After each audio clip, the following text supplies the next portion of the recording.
Good evening, and welcome to another edition of Tell the Truth and Shame the Devil. I'm Jennings Bernard, your host. As always, you can catch me right here each and every day, Monday through Friday from 5 to 6 p.m. Tell a friend to tell a friend that Tell the Truth and Shame the Devil is on the air. You know what we do here. We talk business, legal, social, whatever affects you in this community, we will talk about it without any hesitation or reservation.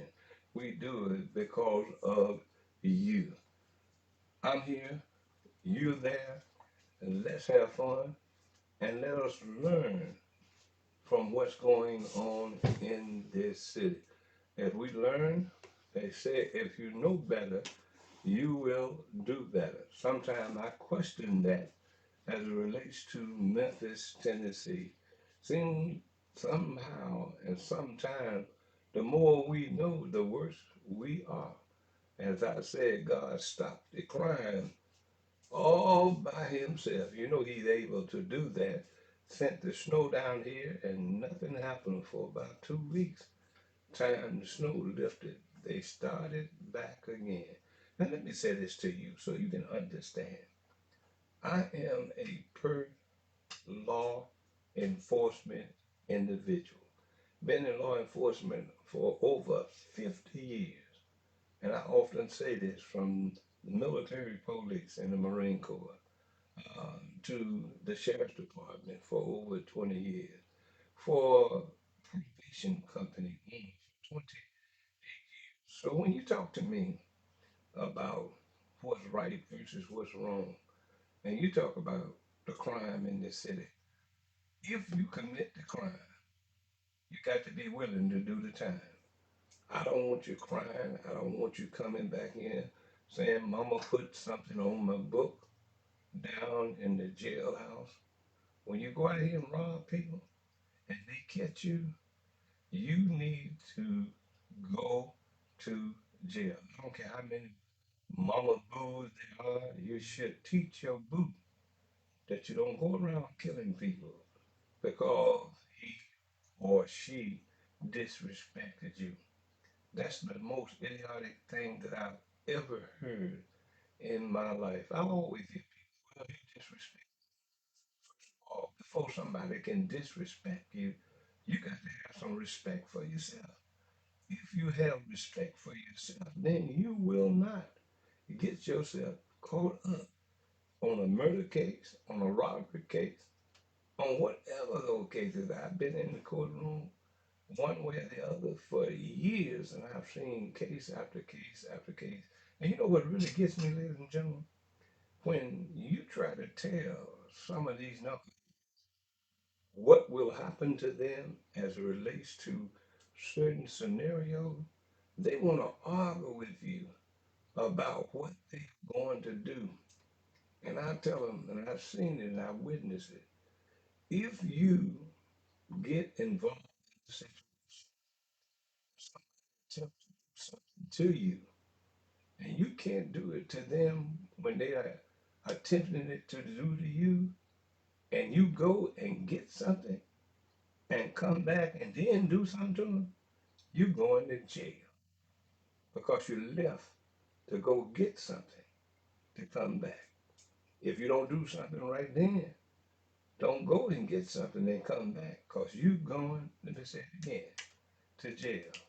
Somebody be sitting and standing by watching the penitentiary bus go by and you on it because you said, well, I did what I wanted, had to do. Well, you didn't do what you had to do. You did what you had to do later. Now, I've said that, and to all of you all who saw the situation and we discussed it, I'm tired of discussing it.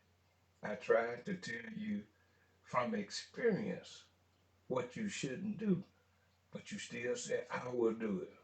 Well, God bless you. Go on and do what you're going to do. But by chance, if I'm standing on a corner and you on the penitentiary bus because you went on and did what you thought you could do, I'm going to be standing there waving. And I'm going to be waving because you kiss the baby goodbye. because, hey, if they don't put you on death row, it is what it is. Because you didn't think. You thought leaving the scene, going and getting a weapon, and coming back, you got problems, ladies and gentlemen. You got problems. I'm Jenny Bernard. You're listening to Tell the Truth and Shame the Devil. Before we get started, I want to say to the class of 1972, Douglas Red Devils, I want to say we lost another member of the class of 72. The visitation will be held at M.J. Edwards Funeral Home on Stage Road, located at 4445 Stage Road, Memphis, Tennessee, 38128. It will be held on February the 24th from 11 to 11:30, and the celebration of life will start at 12 noon. Jake Savers, I played football with him, and he was a good friend of mine. And I mentioned it before that we was in the Marine Corps at the same time, and truly he would be missing for all the class members that knew Brother Jake Shavers. They knew that he was a man among men, and that's the way I looked at him, and I called him my friend, and I had to do that. And for those who listen to me, I'm giving that information out, and I want to thank Pearl Street 3 and others who have said something in regard to those arrangements. Well, let's get started here. And you know what I'm going to talk about. And I'm going to talk about this, and I kind of gave you a little prelude to what I was going to talk about today. And I'm still going to talk about it as long as I can because you got to wake up.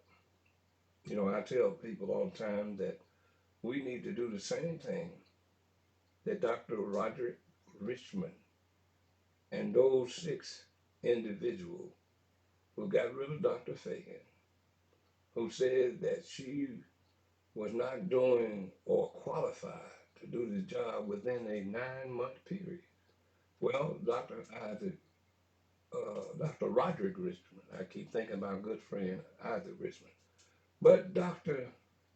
Roderick Richmond has been on the job as an interim for over 9 months, and people are complaining.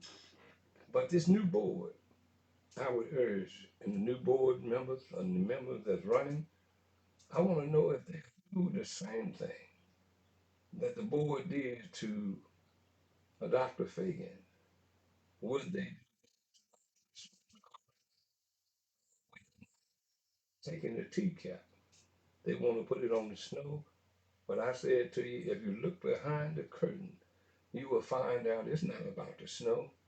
It's about under his tenure of the 11 months or more, he don't want to show that the kids still can't pass the basic skill test under his leadership. So if they can't do that, they got rid of Dr. Fagan for 9 months, and she was doing something. Here he has been in here 11 months or more, and he hasn't done anything. So the new board, in my opinion, should do the same thing. Should come back and take his contract and say, under this new leadership, if the state don't do it first, the new board, needs to say, based on your record, we are not satisfied with you and what you have been doing in the 11, 12 months or more. So therefore, we're going to take a vote on you like y'all did on Dr. Fagan. I would encourage the new board members to consider that because be careful, and I put that out. Whatsoever a man thinketh, or whatsoever man soweth, that shall he also reap. I used to preach a sermon that said, what goes around come around. And that was a subject that I led. And I thought about that when I thought about what they did to hurry up and make Dr. Richmond permanent. So guess what? What's good for the goose is good for the gander.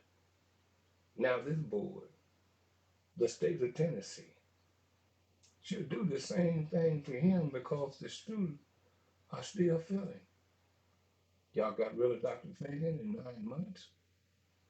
He done been there longer than that. But my question to him, Roger Richmond, can the children pass the basic skill test, the TCAP, since you've been there? Somebody said give him a chance. Well, you didn't give Dr. Fagan a chance. Only 9 months, and y'all connived, backdoor dealing. Yeah, you did that. I'll say you did that.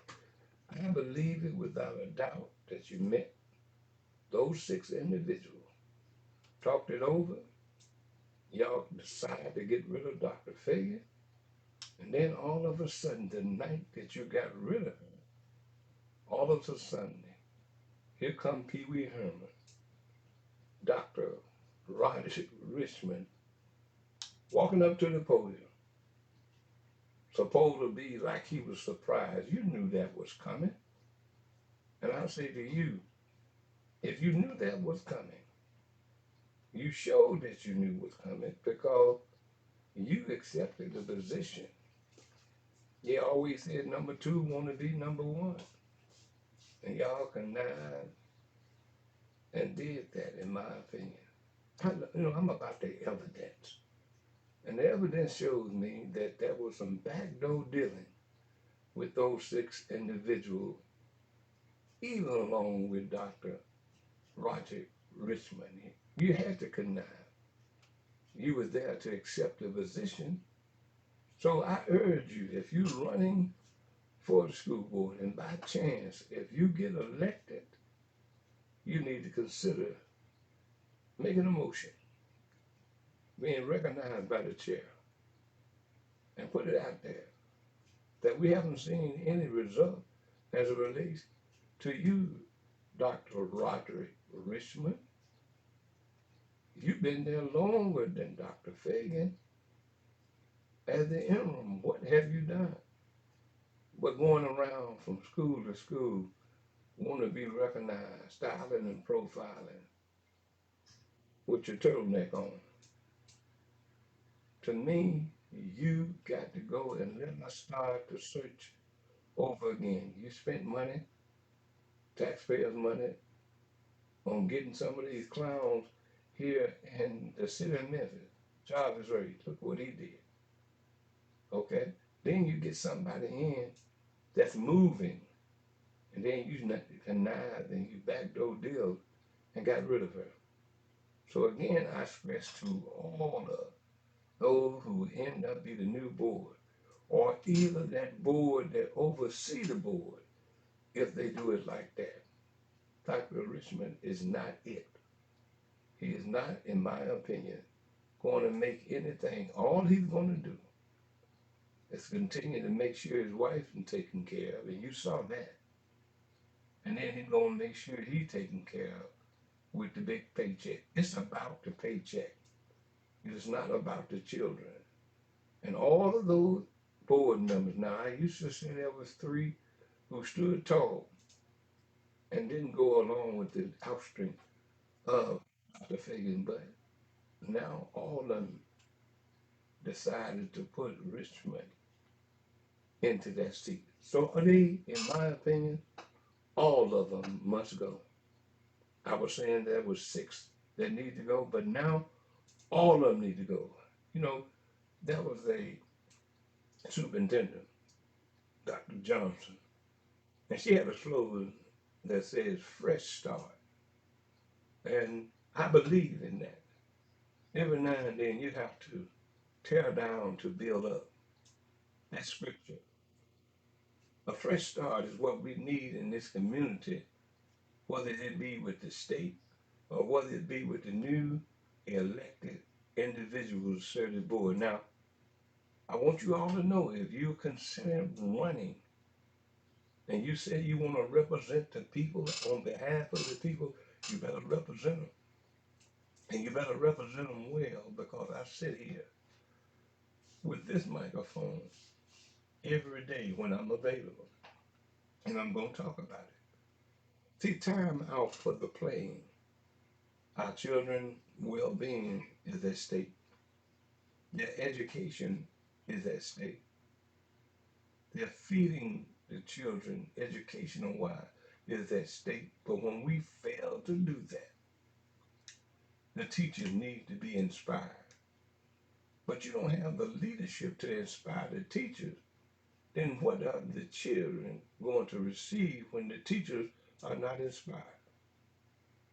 The wheeling and dealing is over with. Dr. Richard Richmond, you've already showed that you're about wheeling and dealing, and that's what you did to get in that seat. One by one, we need to find the right one in that position, especially in District 7. I understand there's 7 individuals that's running for that seat, but you have to be very careful. Don't make this mistake of splitting the votes in District 7 where Tawana Murphy is, because she got a loyal following. And you know what they say about those who follow her. You have to be careful because common sense does not play a part in that district when you're elected Tawana Murphy. So we need to get rid of not only Tawana Murphy, but all of them who was a part of giving Logic Richmond that superintendent spot. You know the number 901-288-5779. Feel free to give me a call if you would. I've seen some of your comments and all of that as relates to Dr. Fagan. And you know what? You know, the truth is the truth. No matter what you say or how often you say it, I'll look at it and see it, and then I'll put a smiling face. And let me tell you what that smiling face is and the ha ha ha is about. When I give you a smiling face, it's to say you don't have a clue. You don't have the clue of what you're talking about. You haven't done your homework, but yet you get individuals who want to run this city but not qualified to run this city. I wouldn't put Dr. Roger Richmond over a daycare center, but you want to put him, and you did it, over the number one education system as it relates to schools in the state of Tennessee. What is he going to do? What ideas do he have? He talk about something that's already been put in the South area office, North area office, and there that was done. But you bringing it as though it's a fresh idea. And because you received a smiling face and you jumping up like it's Freedom Day, that you done put him in, you ain't did nothing but just warmed up the suit that was done before. And he want to think that you forgot about it. That's what really is insulting to me and to the people that know better. Now, the people that don't know better, they will be among us always because they're too lazy what's going on. They want to go along with to get along, and those days are over. Those days are over. They playing the game. You know, I told you I wanted to see if every elected official could be drug tested. Everybody want to shy away from that because they know that the average, and I would say average of the above average individual in Memphis, Tennessee are using drugs recreational. Now, do they say that all of the leaders are using drugs? No. But take a drug test and prove me wrong, prove the people who are saying to me, keep talking about that because we got people out here. Some would say position or left position that use drugs. Prove us wrong, elected official. Take a drug test. We were willing to do drug tests. The sheriff department did it to us, and all of the deputies that was in the field we had to make quick decisions with guns on their side.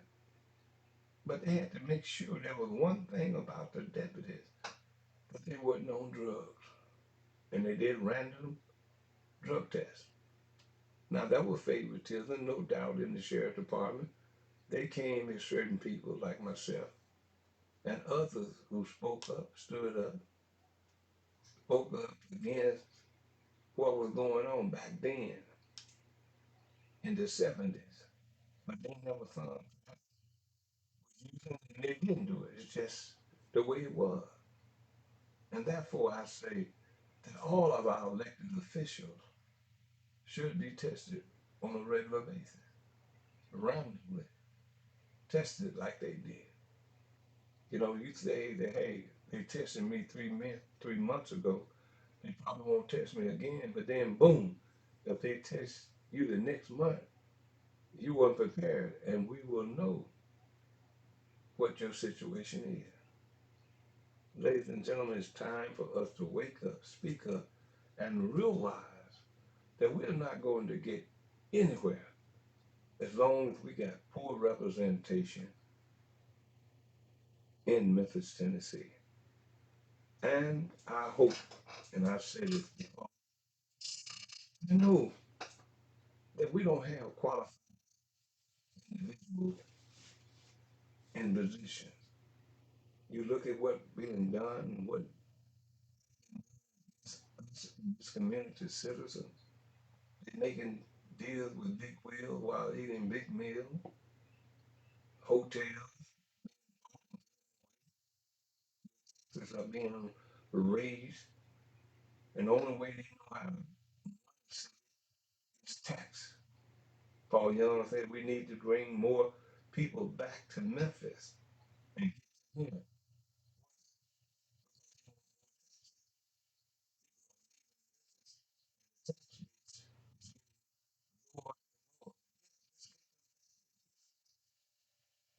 Now all of a sudden you got IKEA finna leave if something is not done.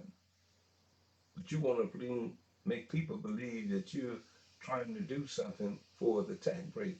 Well, what you're trying to do, Paul Young, is clear up money or to get money so you can use that money to do things like the hotel. It's time to wake up, ladies and gentlemen. Let's do it. You know, I was saying this too. I was impressed on last night. I was sitting listening to a town hall special they had with the governor of Maryland. I was so impressed as to what he has done as governor in the state of Maryland. I was impressed. When I turned the channel and saw him there, I've seen him over a period of time. I found out that he was a Rhodes Scholar. His qualification was second to none. He sit there, articulated, asked every question, asked those questions like a president or a candidate for president should. We don't know, but he never said that he would run in 28. We don't know. He never answered that. But if you talk about a sharp individual who understood politics, who have gone through the ranks,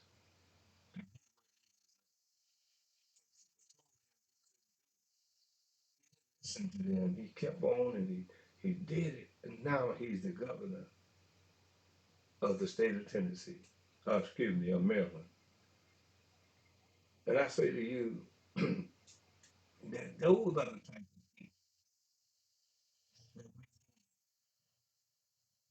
our politics in Memphis. So let's correct this politics that we got going on in this city. Because until we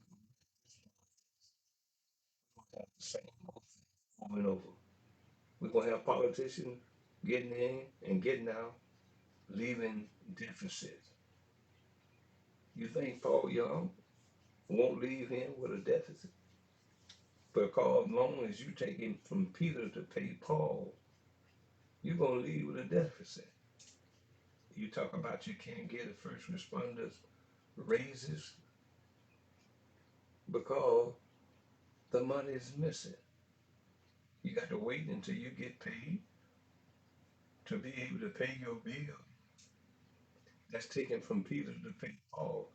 And what does it say to you? That said, to me, bad leadership. You don't overspend. You don't spend money that you don't have. You don't borrow money that you can't pay back. And those things that I just mentioned is what's taking place in our politics as we know it today. And we have to do something about it. And what can we do? We can turn this thing around on this election. You got people in here, people right now in position that are not qualified to be in position. And the people who are qualified, who've done 30 years, 40 years in city and county government, they're leaving now. Well, what are they doing? No authority to run it. When they leave, they taking the knowledge with them. You got Heidi Coon didn't know her, you know what, from a hole in the ground, but she manipulated. She got she got into the white community. Didn't know her, you know her, in a hole in the ground, but you elected. So she figured, guess what? I've done it before. I'm a white female. I go into the black community and play Tarzan. She went into the black community, played all the black folks was voting for her, like the movie 2016. She stopped.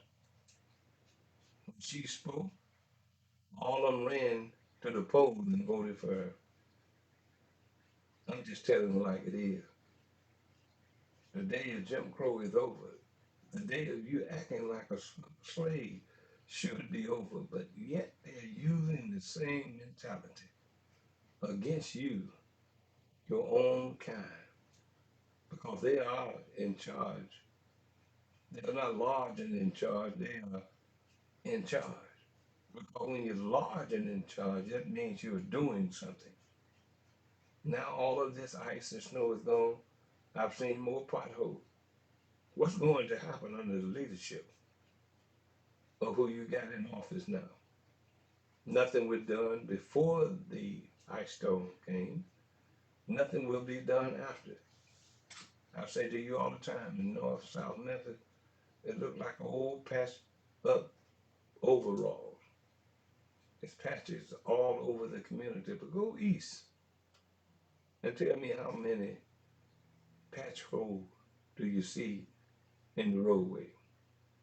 If you think I'm lying, go from 201 Poplar all the way to 240 going to Nashville on Poplar and tell me how many holes you see. Not only that, go from Walden, go to Walden Grove and go all the way to East Memphis. Tell me how many holes that you see. That says to me, the administration is not worried about you. They're worried about big business. They're worried about big shots, callers who are running this city. It's time for us to focus.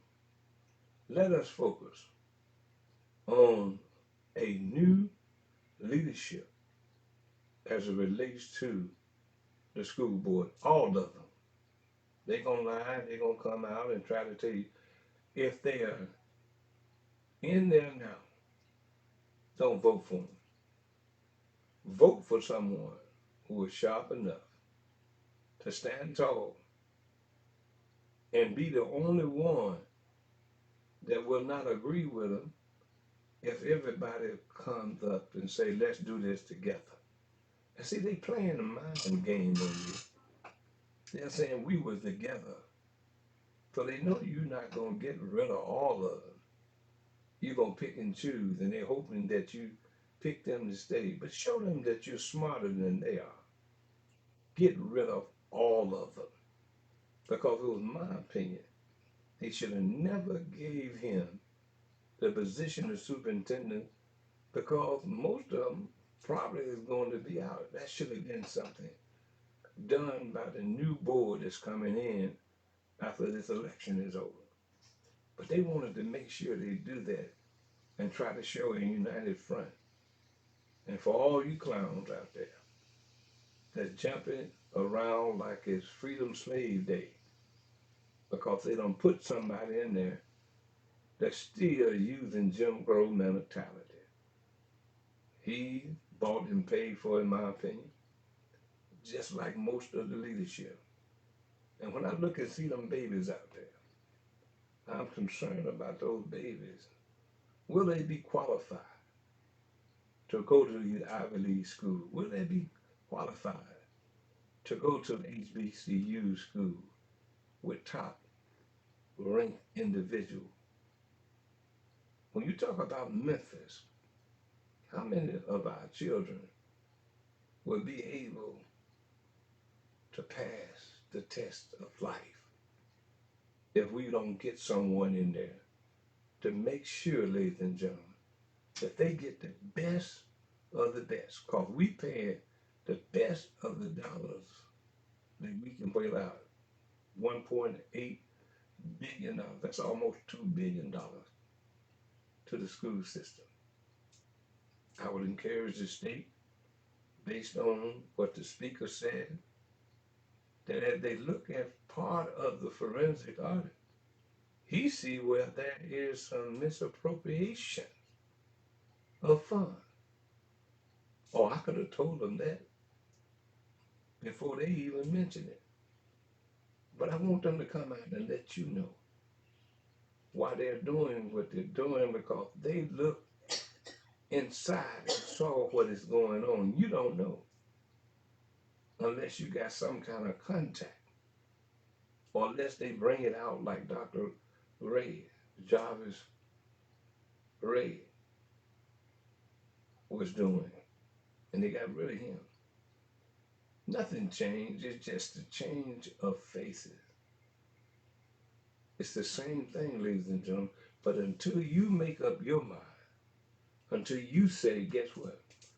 I'm taking all I'm going to take, and I'm not going to take any more. Until you make up your mind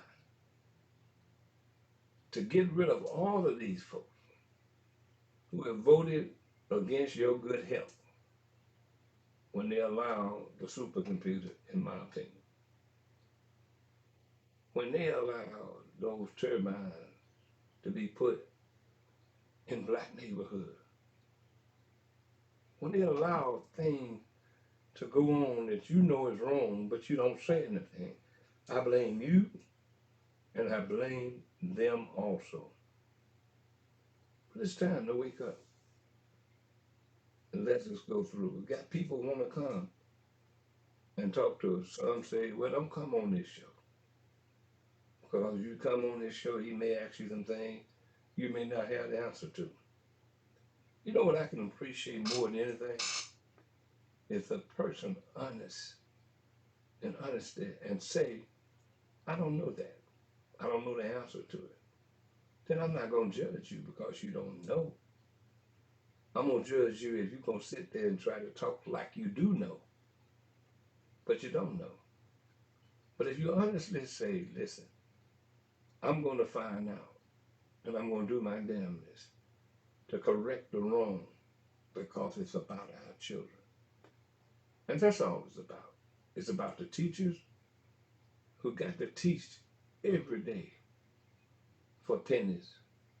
You have to give these teachers incentives. You got to give all of the first responders incentive. They do this. They save lives every day.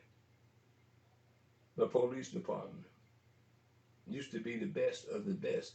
And now they know we do train our police officers.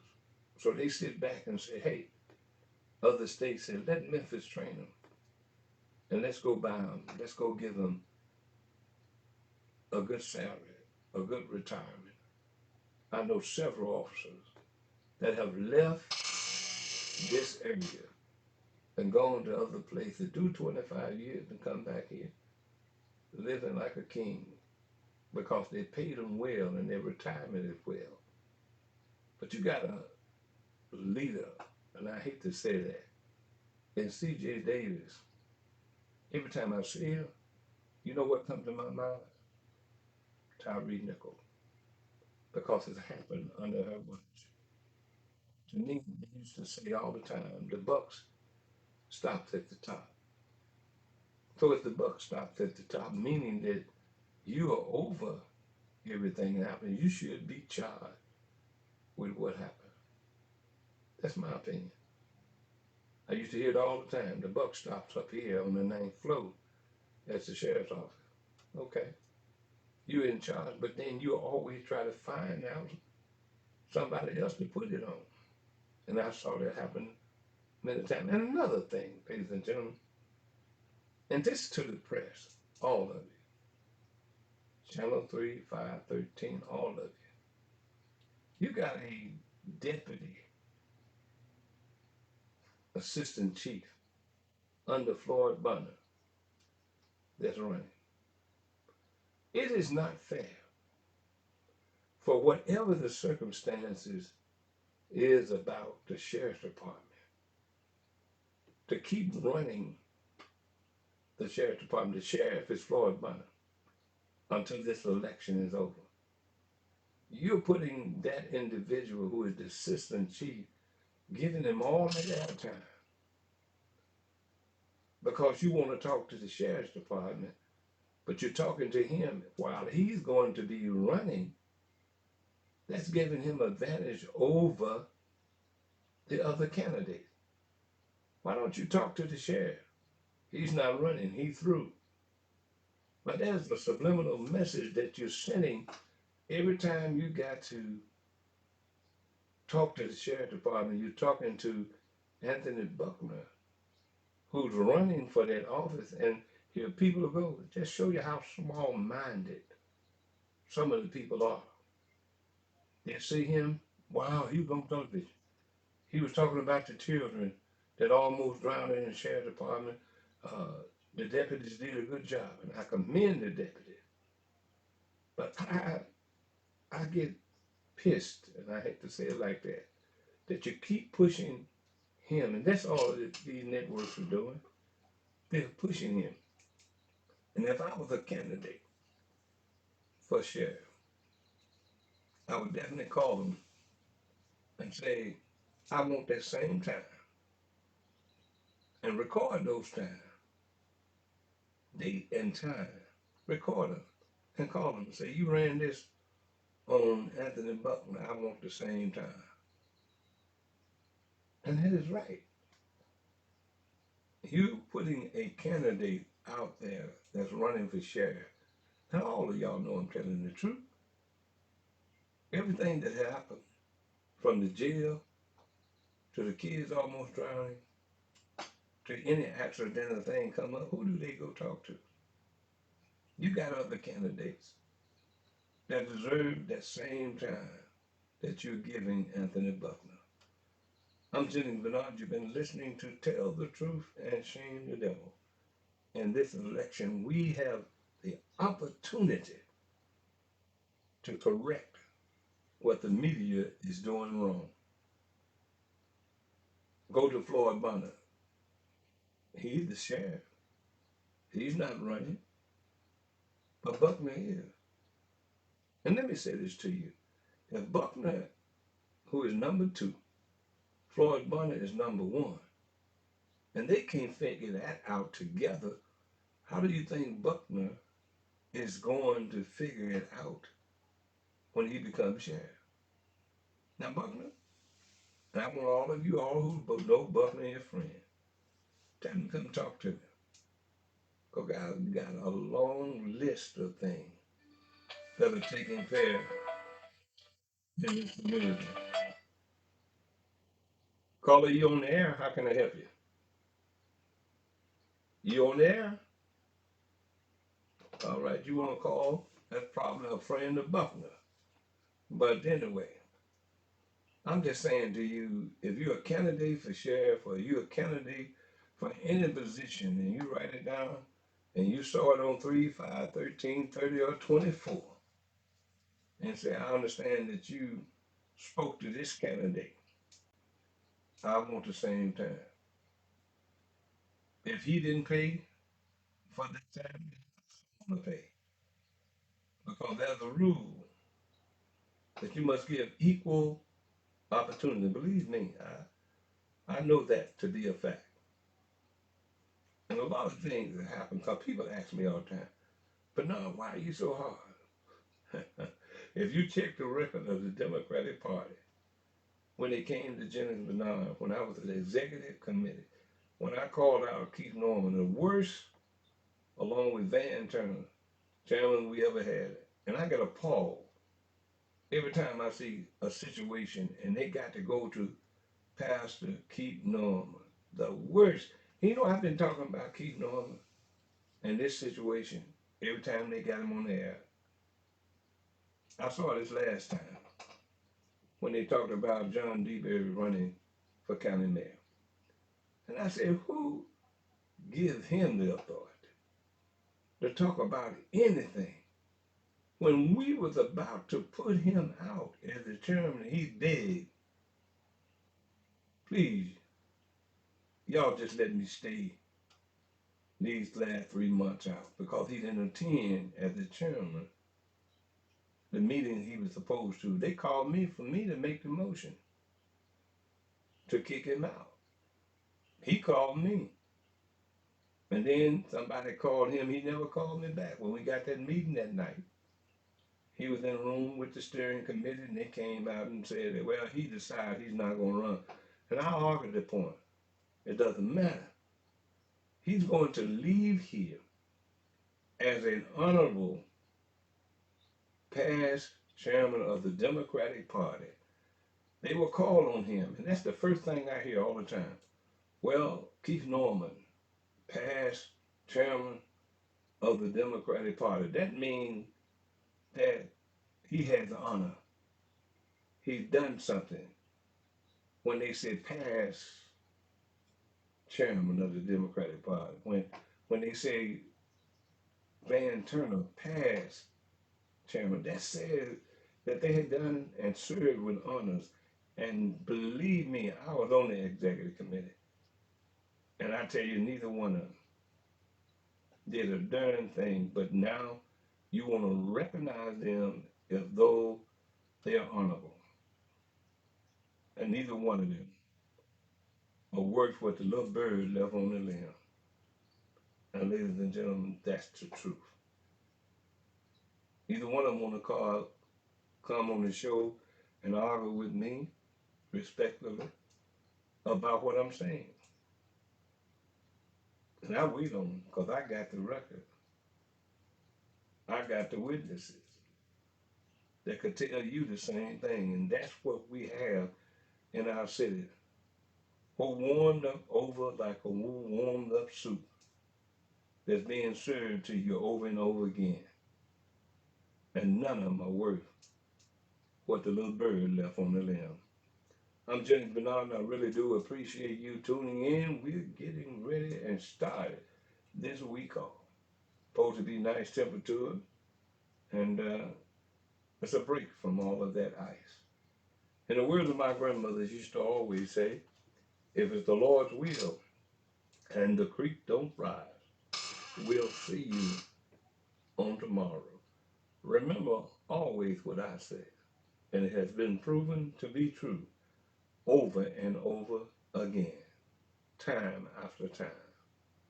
Trust everyone, but do not trust the devil inside of you. You've been listening to Tell the Truth and Shame the Devil. We ask that you subscribe to this program as well as Facebook.